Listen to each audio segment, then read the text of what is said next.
I'm Wendy Nofke, and today I'm going to give you the second lesson on the scientific method.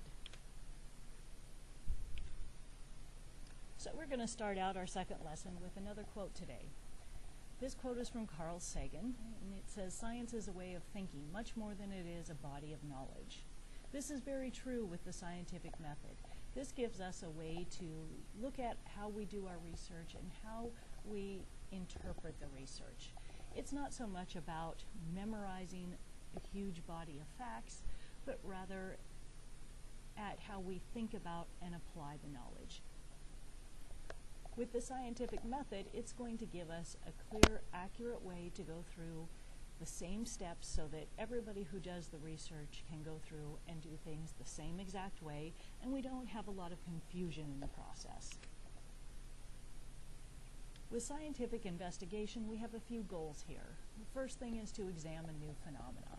If there's something new we haven't seen before, we want to learn about it and understand it. We want to gain new knowledge from it. Sometimes we're going to actually work on building our current understanding.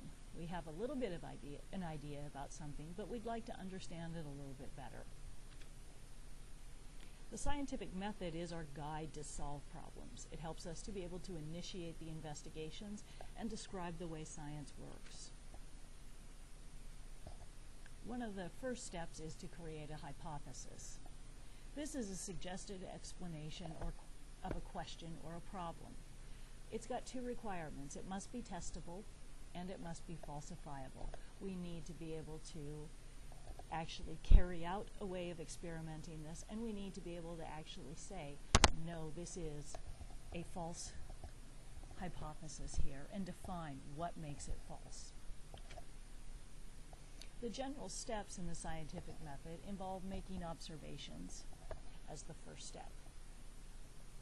This will give us a foundation in asking our questions and helping to use information we can already observe just from watching things. By asking questions, we can get more details about things that others have possibly researched already in the past.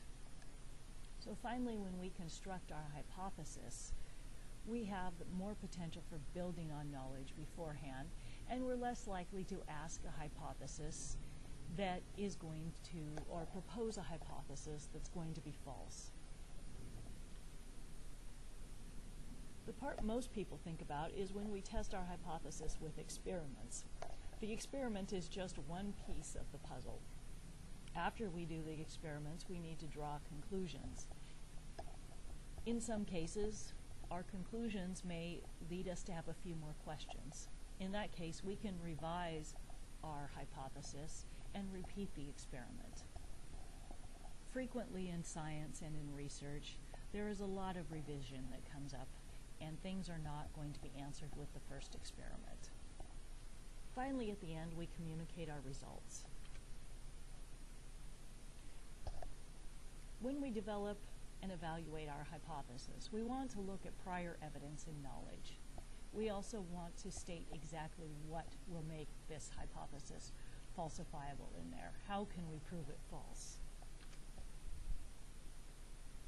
There are other parts of the experiment we need to look at. By creating some controls in the experiment, this will help to eliminate or limit the number of variables that affect the outcome. A variable is a factor that can change over the course of the experiment. Variables need to be tested and measured accurately so that we can avoid or minimize experimental error. We also want our experiment to be reproducible. The more people that are able to repeat that experiment, the more accurate the result is likely to be. That way we can make sure it wasn't just a slip-up in how the first group did the experiment. By having controlled variables, the variables are kept constant to prevent them from influencing the result. So for example, the example we will carry throughout this lesson is looking at testing a weight loss drug.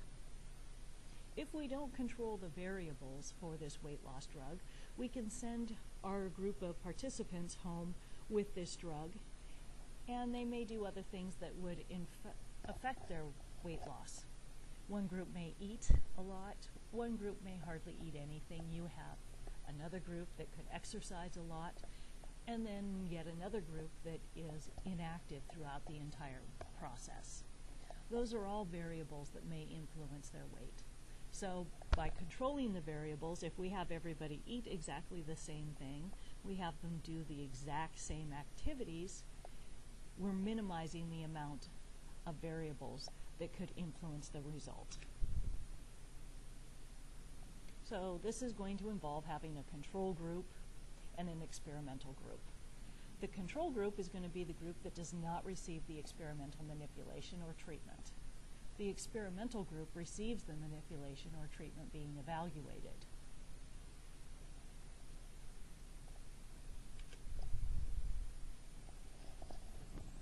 So when we look at our variables, some of them will be independent variables, which are also known as manipulated variables.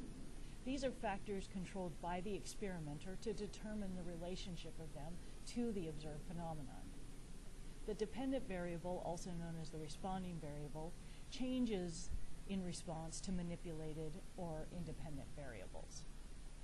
So in the case of testing our weight loss drug, the independent variable or manipulated variable will be the weight loss drug itself. The dependent or responding variable will be the body weight of the persons taking the drug.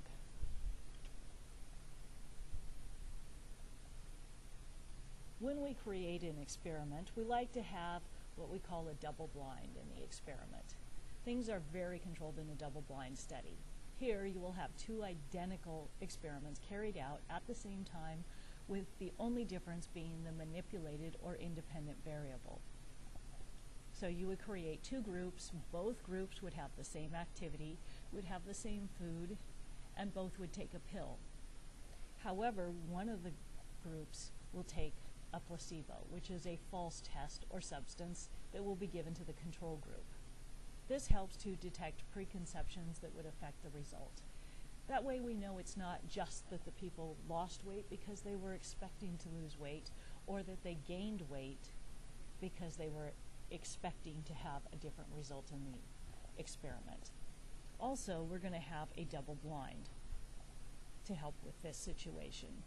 With the double blind, neither the experimenter nor the participant knows which group they're in.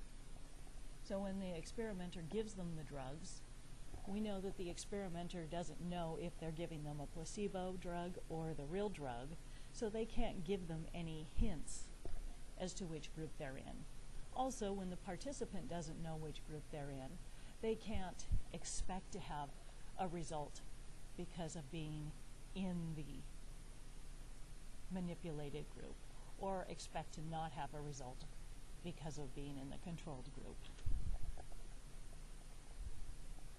Sometimes doing scientific testing can provide some ethical challenges. In those cases, we try to look at natural experiments. When you look at natural experiments, the results are going to be observed retroactively. We're looking at what happened after the result. In some cases, it is just not ethical to do certain tests. It's not ethical to do tests that we know are going to harm human beings. When we have to do this type of experiment, it's much more difficult to determine, is the result due to correlation or is it due to causation? There are other variables that could have potentially influenced the situation. So all we can say is that the data correlates, that there is changes in both of them at the same time, but we can't specifically say which is the cause and which is not. Sometimes the ethical concerns are pretty straightforward. We can look and say, yes, this is right, no, this is wrong. Other times there's a lot more gray area involved, in which case scientific groups will often have panels of people that will go through and discuss what is the cost versus benefit to society as a whole in doing these experiments. When we do our scientific experiment, we want to reduce error as much as possible. Accuracy is a measure of how close the calculated measure value is to what the actual value is. Precision is going to be the reproducibility or repeatability. We want our experiment to be both accurate and precise. When we do find error in there, which most experiments do have a little bit of source of error, it's best that we acknowledge it. And when a scientific paper is written up, the sources of error are discussed in there. Some examples of sources of error would be equipment malfunction, user inexperience, incorrect use of the equipment, or not having the proper equipment. Finally, at the end, we try to interpret the results. Sometimes we come up with a null hypothesis, which states that there is no correlation or relationship between the independent and dependent variables or the manipulated and responding variables. So oftentimes we don't like to see a null hypothesis, but it can be the reality. Scientific research can take years, and therefore you can have many, many null hypotheses before you actually have a hypothesis that can be considered true or false. When we try and interpret the results, there's something called Occam's razor, which is a principle used, that says the explanation should involve as few assumptions as possible. The more assumptions you make, the more likely you are to assume something wrong and therefore alter the accuracy of your results. Interpreting scientific information is really an interdisciplinary approach these days. In order for this to work, we need to have clear and accurate communication between everyone involved. By involving multiple disciplines, you can have new insights into the analysis of the information. This could include having somebody who is a computer scientist that can help process your information, somebody who specializes in math and statistics to help interpret that information. You could have a biologist carrying out the tests. You could have a chemist helping to develop what the biologist is actually testing in a living scenario. Every once in a while out there, we will come up with what we call a superseded theory. It's a theory that's once was commonly accepted, but is no longer considered the most accurate and complete information in mainstream science. One of these superseded theories was the theory of the Earth being flat. And we now know that the Earth is round. We now know that the Earth is going to go around the sun. We have many superseded theories throughout history, but we also have superseded theories come about all the time in science, particularly in health and medicine. Sometimes we learn that what we thought was the best approach at the time is not necessarily the best approach. If you look at cholesterol testing, those numbers change all the time for what we say is an ideal number for cholesterol. Use of supplements in there, what doses we should have. We see this all the time with diet trends as well. What kind of diet is going to work best and what's the most healthy diet?